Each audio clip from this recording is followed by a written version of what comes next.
Hi, online family. How are you doing this evening? I did not get to record earlier because my son woke up very early from his nap.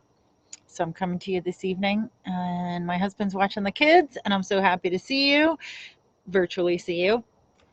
And there's still some daylight, so you can see the lovely trees behind me.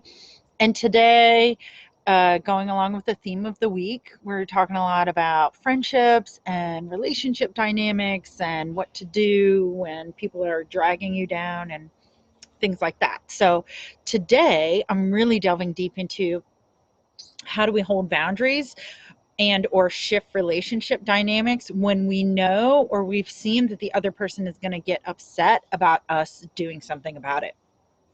And because I imagine if you've listened to one of my other videos this week, you might be thinking, well, that sounds great, Rachel, but what about when I try to distance myself from someone, or I tell them I need space, or whatever it is that you do, and then the person freaks out? And maybe you have to see them sometimes, or maybe you hardly ever have to see them, but either way, the anticipated discomfort is what keeps us, a lot of us, from doing anything about it. And like, it kind of makes sense, like, socially speaking, especially for women too, like, we're geared for the tend and befriend. You've heard of fight or flight. Well, women, hormonally and also socially, tend and befriend. When all throughout history, if we've been in small groups and we are raising children and child rearing, we had to learn how to navigate and get over social tensions, discomfort, and all of that. And so a lot of the methods that a lot of women have adopted is pretty much just deal with it. Don't say anything, put on a nice face, quote unquote, be nice, and not do anything about it. One of the gifts, I think, of this day and age is that there's so many people that you can connect to, both personally in your life and online. And so you don't have to feel like you're trapped in relationships or friendships that are smothering to you or that are not supportive of you. And I think I've said this already, and I just want to clarify. I'm not saying if all of a sudden you're like, I have new goals, I'm going to be fit, I'm going to start a business, I'm going to do this and that doesn't mean I think you should go to all your friends and be like, hey, none of the rest of you fit with my future vision. Nice knowing ya. Goodbye. Hi, Jennifer. Because that's not what I'm saying. I'm really talking about the difficult relationships that maybe it's a friend who, I know I've had this where every time after we were hanging out, I felt worse about myself than I did before we hung out. And sometimes I don't even realize it the first time, but then after a few times, and I think, oh, wait, this is a pattern. Like, this is what's happening with this person again and again. Then I recognize I have to do something about that pattern. I have to change something about it. And I'm an empath. I'm assuming, you might be as well, or even if you're not, like, we feel to some degree the pain of another person. And so I know a lot of folks do not want to end a friendship because they're worried about hurting the other person. They're worried about, well, what if I say certain things and then that person is so sad and then we're not going to be spending all this time together. And I just want to acknowledge that those are real feelings that you're experiencing. Some of them, I'm sure, are yours. Hi, Whitney. And some may be you taking on the feelings of the other person. But regardless, friendships and relationships, they're going to ebb and flow. They're going to come and go. And some of them are going to reach a point where you realize, I need to actively do something to disengage, to get some distance. Whereas, as I've said before, there's probably other ones that you want to re-engage with. So let's say that you have already done something, you've said something, and it's not going so well. One of the things that I think that is really powerful to do is to spend some time just showering yourself with love and forgiveness. And when I say forgiveness, it's not because I think you did something wrong, but I think sometimes it can feel like we have done something wrong, even if in the grand scheme of things, when you look at it, you think, no, like this was a good choice. Like I needed to end that romantic relationship or that friendship or that job experience. But I think practicing forgiveness for yourself is really, really powerful. And if you feel like, okay, this relationship and this experience is too fresh, if you're not ready to feel forgiveness for that, then look back at some other experiences in your past that you could feel forgiveness to yourself for. And you can do this through prayer or meditation or journaling or just contemplation. Like you can choose different ways to do it. And I think it's really profound. And I think that it's okay to grieve a relationship. I have had at least one friendship that when I distanced myself, I grieved that friendship for about 6 months at least, because I really loved that person, but it did the relationship, no, I had tried to help it. I had had conversations with this person and it just didn't improve. And at a certain point I thought, I'm just going to have to walk away. Like I've done everything that I can. I think I even talked with a counselor about it to get more ideas about, okay, what can I say and what can I do and how can I, do my best here. And and so I grieved it and I acknowledged, and I kept on reminding myself, even as I was letting myself feel the feelings, because I think it's really important. If you're grieving, don't pretend like you're not. Like, let yourself feel that. When we repress feelings or deny them, they don't go away. They're still there. You're just not dealing with it. Whereas if you experience them, and sometimes it even helps to give yourself like a time frame. Especially not necessarily with grief, that doesn't always help to have a time frame, but like if you're feeling pity, self-pity or something, have a time frame for it, and then have 24 hours or 48 hours later say, okay, I'm done, no more pity, no more pity, self-pity about that. But so I grieved for that relationship, and I let myself feel the feelings, even as I acknowledged that I made the choice that I had to make, and it was a good thing that I did that, but it still made me sad to not have that person in my life anymore. What can be helpful, though, if you're in that stage, is to think about, well, what are the things that you liked about that person initially that drew you to them? And then as you're meeting other people, maybe who have some of those same qualities, you can be looking to the other people that you know who have those qualities. So that can kind of fill that that empty space, if that's what you're feeling. Um, if you are still at the stage where you're thinking, there's the person I have to say something to, or I have to be distancing myself and I'm not doing it, I have a few more ideas for how to help like pump you up and motivate you to do it. So one of the things that you can ask yourself is, whose life are you living anyway? Like, whose life is it? Is it your life or is it this friend's life? Like, do they get to dictate what happens in your life? And because if they do, that's a choice that you can make. You could let somebody else have that power and control over you. But then I also wonder, well, if they get to have that power and control over you, where does it end? Like, does everybody get to? I have very few people in my life who get to say things that would be considered like having power over my own life. Like my husband, he and I, like, we have discussions, we make decisions together. His opinion means an incredible amount to me. My dad's opinion. There are some friends who their opinions, when they say things, then I really sit with them and think about them. My coach that I work with, her opinion matters to me. But even so, any one of those people could have an opinion that's actually not true for me.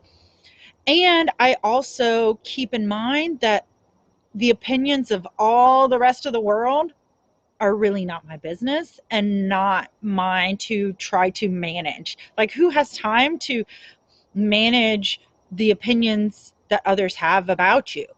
We don't all have our personal PR campaigns working out there, trying to get good PR going about us. And so at a certain point, it's really just, I don't know if maturity is the right word to use, but it's the word that's coming to me right now. But having a sense of, autonomy and maturity and just saying, look, like, this is my life. And some people, hi, Kimberly, are not going to be able to have any say on what goes on. And I'm going to choose to not let their feelings about what I should do and what I shouldn't do impact my actions, because that can sway me from what I need to do. And like, as I said before, I'm an empathic person. I'm a sensitive person. Like, there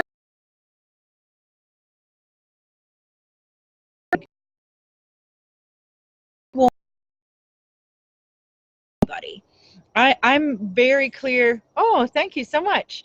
I'm really clear on how I make sure that what I'm doing is like what my calling or inner wisdom or what I feel like is the right thing to do. But if I asked opinions of everybody around me, then I would get a lot of different opinions. And so, and there have been times in my life when there are people that I know that I need to distance myself from, but in our social circle, let's say, there might be two other people who think, oh, so-and-so's not that bad, I don't mind at all, or what they say doesn't bother me. But we each know what is true for us, and nobody else can decide that. And so that's one of the things that I want you to remember is, even though some of these things, like having somebody be disappointed with you or angry with you because you made a choice, you know, you can respect their decision and their feelings, but it doesn't mean that what you're choosing is wrong. And it's a really good thing to be building up this muscle of like, I can make what is the right choice for me, and I can be okay with someone else's discomfort. And and you might need to figure out a few activities that you could do or something, that maybe every day you find a way to, a playlist that you listen to that makes you feel really good, or a YouTube video, or an inspirational book, or something. Maybe it's a walk or going to the gym, something that you do that reaffirm. Maybe it's sitting in prayer or meditation, something that you can do that's going to reaffirm who you are, to and like connect you with the core of yourself, or connect you to the divine, because that's going to remind you that you're an amazing human being. And that, as I said before, like, there's always going to be ebbs and flows. There's going to be people who come in and come out. And one of the things too, and I'll see if I can say it, because this idea has just been forming in my mind this afternoon, so I'm not 100% sure I can put all the words to it. But when we get really fixated on an element that's in our friendship with someone else, and then we are concerned about, oh, if I do this, then I'm going to lose that friendship, or they're going to be upset. We really, it's almost like we take trust and faith in things working out okay. Like, we're not operating from that perspective. We're operating from like a fearful, scared perspective. Whereas if we can look at the bigger picture and think, okay, yes, this person might get mad, but I need to do this decision. I need to tell them this, or I need to take this action, or I need to not agree to host the party they want me to host, or whatever it is. You know, there's so many different social expectations that others can have of us. I know I had a situation last year where I had a friend, and we had been friends for a long time, and there were some things that were starting to come up that were causing tension and were making the relationship feel really imbalanced. And I mean, I have had times in my life where friendships were very unbalanced, and I was giving more and they, in my opinion, weren't giving enough. You know, we each have our own dramas that we bring to the table, and our own ideas and beliefs and whatnot, and history. And I really try, before I make a big decision about something that's going to shift my relationships. Hey, Karina, I really try to look at, am I coming from like the best point of view that I can? Am I coming from a pure point of view? Is what I'm bringing to the table like my stuff and not their stuff? So I really try to work on that. But you know, we're all human. We all make mistakes. Sometimes, like last year when I brought up a thing with someone, it didn't go well. and the friendship ended. And yet, like, I knew that I had to bring up this thing with this person. And, I'm not going into details because you don't need to know the details. And I'm not like gossiping, but I'm just sharing like the experience for me. I knew walking in because I had seen how arguments had gone down with other people that this person was friends with. I had seen that things could go really badly and that it might be the end of our friendship. And I knew going in, I thought, well, this could be the end. Sometimes we have these relationships and we think, I just need a little bit of space. Like, I don't want them out of my life entirely. I just want a little bit more space. I just don't want to hear them complaining about their ex or their boyfriend or their whoever again and again and again, or their job or whatever it is that they're going through that we're really sick of hearing about. Or maybe we just don't like how they treat us anymore. But yet we still like have fun when we go out to breakfast or whatever we do with them. So I do think sometimes the fear of what if I lose this relationship keeps us, I know it has kept me from doing something. It keeps me from saying something because I think, oh no, what if I lose this? But, friendship is not contained within just one person. And that's why, I mean, very few of us have just one friend. That's not really how we're wired. And so when we get so worked up about how is the relationship going with just this one person, it can kind of magnify itself. But if you can remember, thank you. If you can remember that, friendship, it's this thing that we participate in, and it changes throughout our lives, and different people like fulfill the need, but we're still always finding a way to have connections and friendships with people. I connected with this lovely woman in my neighborhood today, and oh my gosh, but we only talked for like 30 minutes, and at the end of it I was like, we're soul sisters. And I was just thinking, when I met with her, I didn't think that it was going to be like some amazing experience right away. We're in different stages of life. I don't know how old she is, but she's retired and she's a lot older than me, and she doesn't have a lot of family here. And so it's like we're kind of in polar opposite stages of life, different backgrounds. We don't even know each other that much, but the few things we were talking about were practically completing each other's sentences. And I just remember when she left my house, I was thinking, wow, what a joy that was. And I didn't even expect it at all. And I could develop a friendship with this person. And yet if I'm holding myself to these ideas, I can only be friends with certain kinds of people, or I have to make this one friendship with this one person work because we've been friends for so long. I've had that happen before, as I'm sure some of the rest of us have. Some of us, we've had friendships with people for so long that it seems like terrible to let it go. Or maybe you're in the opposite stage where your friendships are all very short lasting and then you don't have any long standing friendships. I actually plan tomorrow or the next day, hopefully tomorrow, to make another video about making new friends and what to do when your friendship circle seems like it's kind of small or empty. But just to kind of reiterate that point again, that like friendship is not contained within just one person, and how we show up to friendship now might be different than we showed up 10 years ago, and it might be different than how we show up 10 years from now. And so as we're navigating these different experiences, let's just remember that what we are, thanks, bye Kimberly, what we are bringing to the table and what we are experiencing is the best thing that's happening for us right now. And you're going to make the best choice that you can. You're going to have the best conversation that you can. Oh, Christy, yes, I'm going to talk about that tomorrow. Or, well, I hope tomorrow, how to find more time to cultivate it. But anyway, let me get back to my thread. So as we are, gosh, I wish I would have remembered what I was saying again. As we are going through this, I want you to be really gentle and compassionate with yourself.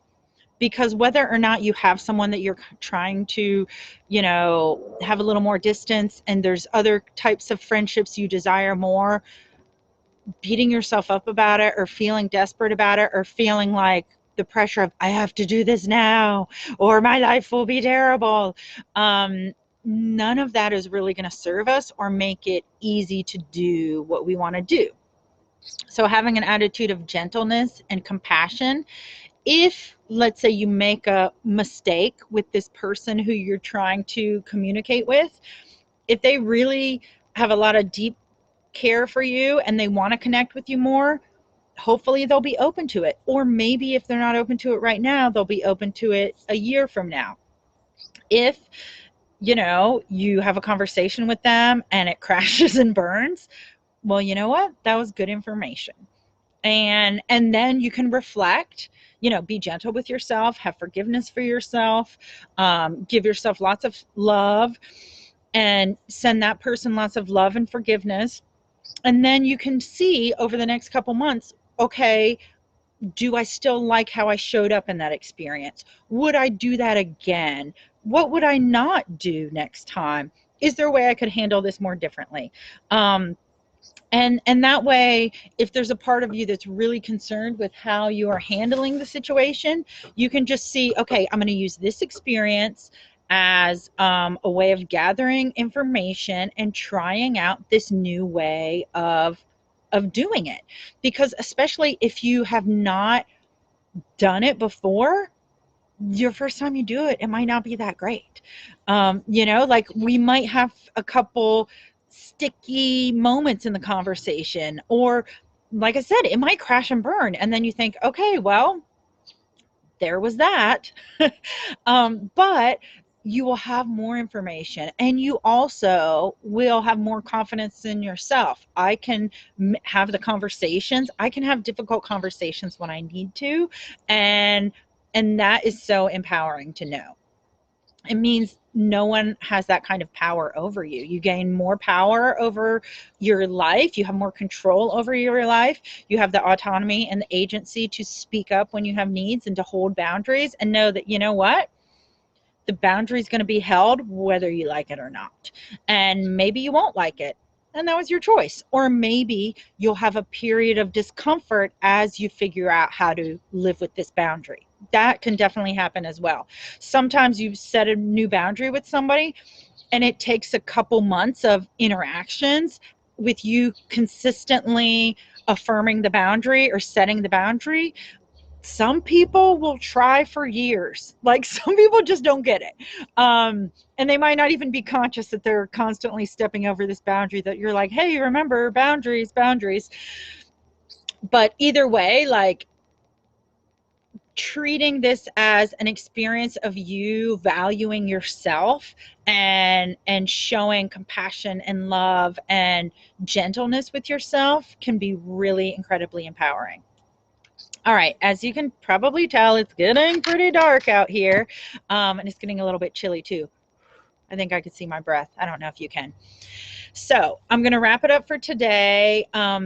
Christy, tomorrow I'm going to come on. I hope it's tomorrow. I haven't yet figured out what time. As soon as I do, I'll post that, because I have definitely wanted to make at least one video, maybe two, about finding the time for cultivating friendships, my best tips about where to find these people, how to cultivate new friendships. So thank you all for joining in, and feel free to comment afterwards or message me if you have other ideas of what you would like me to delve into. All right, thanks so much, and I hope you have a great night. Bye.